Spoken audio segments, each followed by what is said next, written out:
మీరు అన్నది 100% రైట్. అంటే in terms of the idleness, the idle చాలా మంది స్టూపిడిటీ, అసలు ఏంటి ముగ్గురేళ్ళు కన్ఫ్యూజ్ చేయటం ఏంటి, మాకు మేము ఫైనాన్షియల్ డిస్ప్యూట్ మళ్ళీ చంపామంటే మీకు అసలు టైం లేదు, ఆలోచించడానికి కూడా టైం లేదు.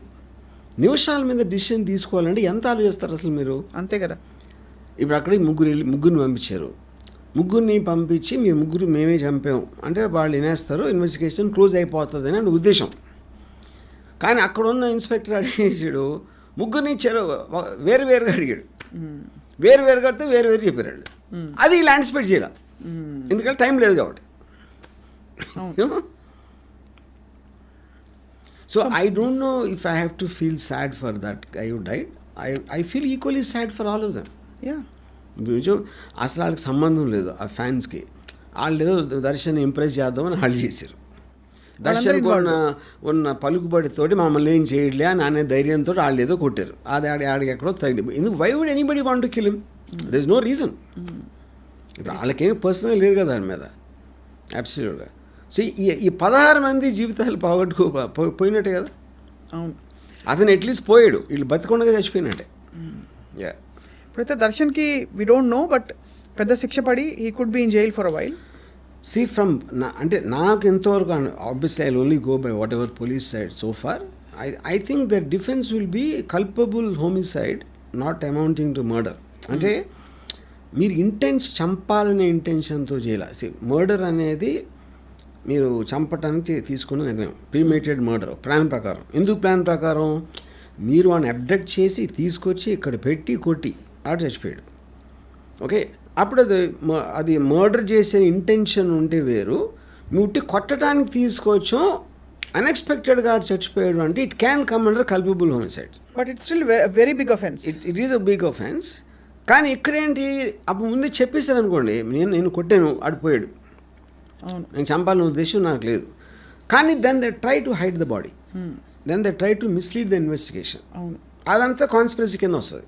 అవును, అప్పుడు కల్పబుల్ హోమిసైడ్ అనేది స్ట్రెంగ్త్ ఉండదు దానికి. Correct. So because of all this అంటే నాకున్న ఇన్ఫర్మేషన్ ప్రకారం ఒక 7-10 ఏళ్ళు you can go in. And what about Pavithra sir? Same thing. No she also present. ఇక కొట్టినప్పుడు తను కూడా ఉంది అక్కడ. Then so instigator Pavithra, executor ఏమో వీడు దర్శన్. ఇంకోటి ఎవరెవరైతే కొట్టారో అసలు వాళ్ళకి సంబంధమే లేదు కదా. అసలు వాళ్ళకి రేణుకా స్వామికి సంబంధమే లేదు అసలు ఏ విధంగా.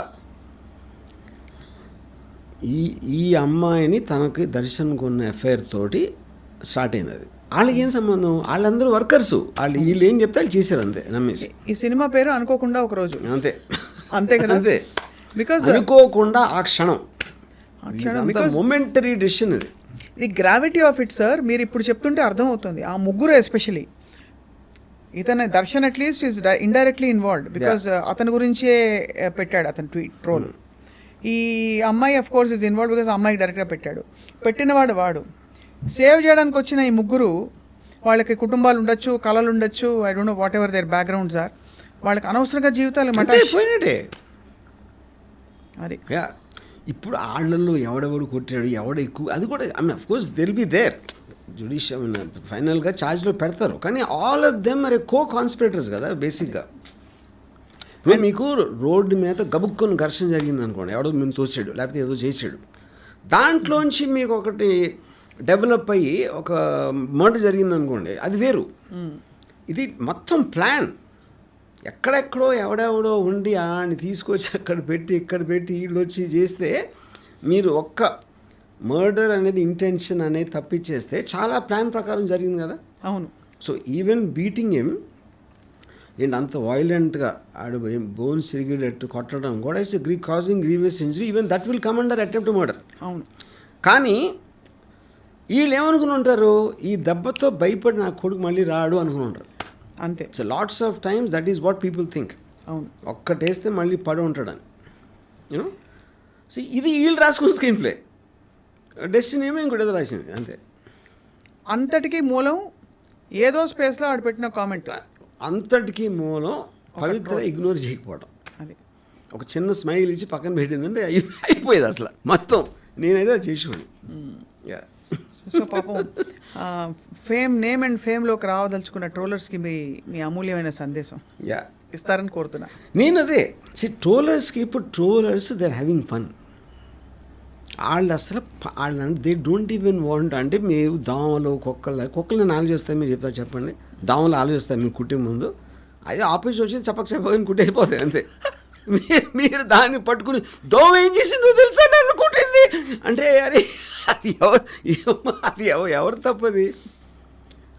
సి వాళ్ళకి they're getting a chance about celebrity. వాళ్ళు కూడా సెలబ్రిటీ అవ్వడానికి ఛాన్స్ అంతే. ఓడమోస్ రాయాలా? నేను అదే ఓడమోసి అన్నీ కూడా ఓడమోస్ అంటే అది దగ్గరికి రాలేవు. అప్పుడు దాన్ని మనకి ఇక్కడ ఉన్న ఈక్వల్ ఏంటంటే అసలు చూడకపోవడం, చూడదు అసలు అంతే అంతే అంతే. అదే ఓడమోస్. లేదా కామెంట్స్ డియాక్టివేట్ చేయండి. ఇక్కడ కామెంట్స్ డియాక్టివేట్ చేయొచ్చు కదా, అది ఎందుకు చేయరు? ఎవరు చేయరు, ఎందుకంటే కొంచెం మంచి అదే చెప్తున్నా. అదే very interesting conversation sir. But actually it's పెద్ద సమస్య ఇప్పుడు. చాలా కరెక్ట్ టైంలో మీరు మాట్లాడారు. And I honestly tell you, అది మాత్రం రాసి పెట్టుకోండి, this will only increase, it won't decrease. It will become worse because ఇప్పుడు ఏఐ టూల్స్ అన్నీ వచ్చిన తర్వాత ట్రోలింగ్కి ఒక అనదర్ రేంజ్ ఇంకొక పరాకాష్ఠకు చేరుతుంది ట్రోలింగ్. సో అందరు నవ్వుకుని, ఎందుకంటే ఫైనల్గా ట్రోలింగ్ ఆల్సో రిక్వైర్స్ క్రియేటివిటీ కదా.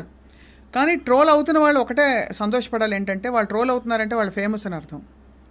నేను అది చెప్తున్నా. ఇప్పుడు ఇప్పుడు రేణుకా స్వామిని ఎవరు ట్రోల్ చేయరు కదా. ఇప్పుడు ఇక్కడ పాయింట్ ఏంటంటే, ఇందాక నేను చెప్పినట్టు నాన్ కాంట్రవర్షియల్ పీపుల్ని ట్రోల్ చేయడం కష్టం, ఎక్కువ దొరకదు, సబ్జెక్ట్ మ్యాటర్ దొరకదు.